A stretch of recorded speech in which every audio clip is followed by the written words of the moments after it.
የብሎክ 17 አራተኛ ፎቅ ዲሽ በኃይል ይጮሃል።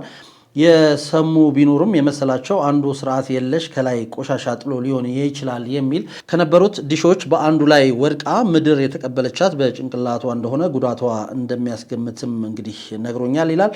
አስክሬናቸው አሁንም የሚገኘው ሆስፒታል እንደሆነ ነግረውናል።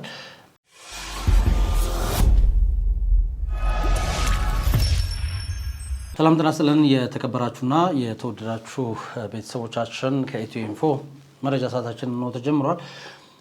በትላንትናው ዕለት አንድ የተሰማ እጅግ በጣም አሳዛኝ መረጃ አለ። እሱን መረጃ እንግዲህ በአካል ቦታው ላይ ተገኝተን ለማጣራት ሙከራ አድርገናል። ምንድነው የተፈጠረው?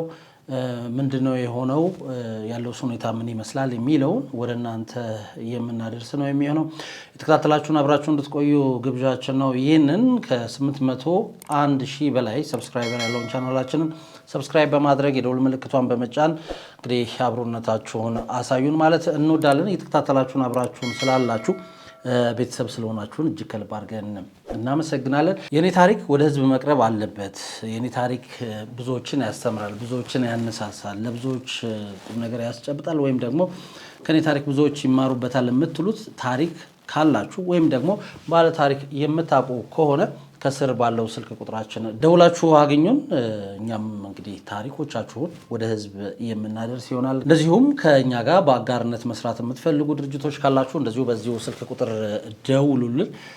እንግዲህ አጋሩን እኛም አብረን ለመስራት ዝግጁ ነን ማለት እንወዳለን። ለማንኛውም ከመሸጋገሪያ በኋላ ስመለስ በትላንትናው ዕለት እንግዲህ በርካቶች በተለይም በፌስቡክ የተቀባበሉት አንድ አሳዛኝ መረጃ አለ። ይኸው ምንድነው? አንዲት እናት ሀያት 5 ተብሎ በሚጠራው ሰፈር በሚገኘው ኮንዶሚኒየም ውስጥ እንግዲህ ከአራተኛ ፎቅ ወድቀው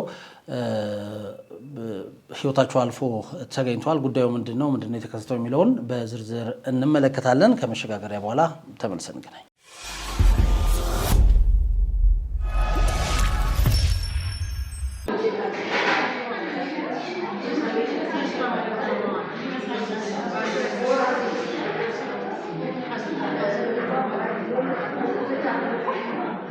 አድማጭ ተመልካቾቻችን የተከታተላችሁን አብራችሁን ስላላችሁ እጅግ ከልብ አድርገን እናመሰግናለን። መግቢያ ላይ እንዳልኳችሁ ነው ትላንትና በርካቶች በፌስቡክ ገጻቸው የተቀባበሉት በርካቶችን ያሳዘነው መረጃ ምንድነው የሚለውን እንደወረደ እንመልከተውና እኛ ደግሞ እንደ ኢትዮ ኢንፎ በቦታው ላይ ተገኝተን ነገሮችን ለማጣራት ሙከራ አድርገናል። እሱ እንግዲህ ከትላንትና በሰፊው ከተሰራጨው መረጃ በመነሳት በእውነት ምንድነው የተፈጠረው፣ አሁንስ ምን ላይ ነው ያለው ሁኔታው የሚለውን ወደ እናንተ የማደርስ ነው የሚሆነው። እንግዲህ ትላንትና ብዙዎች የተቀባበሉት መረጃ እንደዚህ ይላል። አሳዛኝ መረጃ ሀያት 5 ምንድነው የተፈጠረው? ከአያት 49 ወደ ፍየል ቤት በሚወስደው መንገድ ከሆሴ ሪል ስቴት በታች አያት 5 በተባለው ኮንዶሚኒየም ሌሊት 10 ሰዓት ላይ የብሎክ 17 አራተኛ ፎቅ ዲሽ በኃይል ይጮሃል። የሰሙ ቢኖርም የመሰላቸው አንዱ ስርዓት የለሽ ከላይ ቆሻሻ ጥሎ ሊሆን ይችላል የሚል ነው። ነገሩ ሌላ ሆኖ የተገኘው ግን ማለዳ ሰዎች ለስራ ሲወጡ ነው። እናም አንዲት ሴትዮ ህንፃ ስር ህይወቷ አልፎ ትገኛለች። ማንነቷ ሲጣራ አንደኛ ፎቅ ላይ ተከራይታ የምትኖር ከሁለት ልጆቿ ጋር የምትኖር እናት ናች። የመጀመሪያ ልጇ የዩኒቨርሲቲ ተማሪ ሲሆን ሁለተኛዋ የሁለተኛ ደረጃ ተማሪ የሆነች የ14 ዓመት ታዳጊ ናት። አራተኛ ፎቅ ላይ ወጥታ ራሷን ወደ ምድር የመወርወሯ ምክንያት ባይታወቅም ሰሞኑን ከስራ ተቀነሳ ቤት መዋሏን ጎረቤቶቿ መናገራቸው ታውቋል። ከየትኛው ተቋም እንደተቀነሰች ግን ምንም የተገለጸ ነገር የለም። ከአወዳድቋ ለመገመት እንደተቻለ ከአራተኛ ፎቅ ላይ ተሰቅለው ከነበሩት ዲሾች በአንዱ ላይ ወድቃ ምድር የተቀበለቻት በጭንቅላቷ እንደሆነ ጉዳቷ እንደሚያስገምትም እንግዲህ ነግሮኛል ይላል። ፖሊስ ማለዳ ተገኝቶ ማስረጃዎችን የሰበሰበ ሲሆን አምቡላንስ ደግሞ ከጠዋቱ 4 ሰዓት አካባቢ አስከሬኑን አንስቶ ለተጨማሪ ምርመራ ወደ ሆስፒታል ወስዶታል ይላል። ይህንን መረጃ እንግዲህ ያጋራው እስክንድር መርሃ ጻድቅ የተባለ ሰው ነው። እንግዲህ ይህን መረጃ በርካታ ሰዎች ተቀባብለውታል፣ በርካቶች አዝነዋል። እንግዲህ ይሄ መረጃ እንደተሰማ እኛም በአካባቢው ተገኝተን ለማጣራት ሙከራ አድርገናል። ጎረቤቶች፣ የአካባቢ ነዋሪዎች እንደነገሩን ከሆነ ሌሊት ላይ እውነት ነው ሌሊት ከ10 ሰዓት እስከ 11 ሰዓት ባለው ውስጥ ከባድ ድምፅ ተሰምቷል መረጃው እንደወጣው። ነገር ግን እኚህ ህይወታቸው ያለፈው እናት ከስራ አልተቀነሱም። ከወንድማቸው ጋር እንደውም ብዙ ጊዜ ለስራ የሚወጡት ከወንድማቸው ጋር ነው ጠዋት ተያይዘው የሚወጡትና ከስራ ያልተቀነሰ የሚለው መረጃ የተሳሳተ ነው። ነገር ግን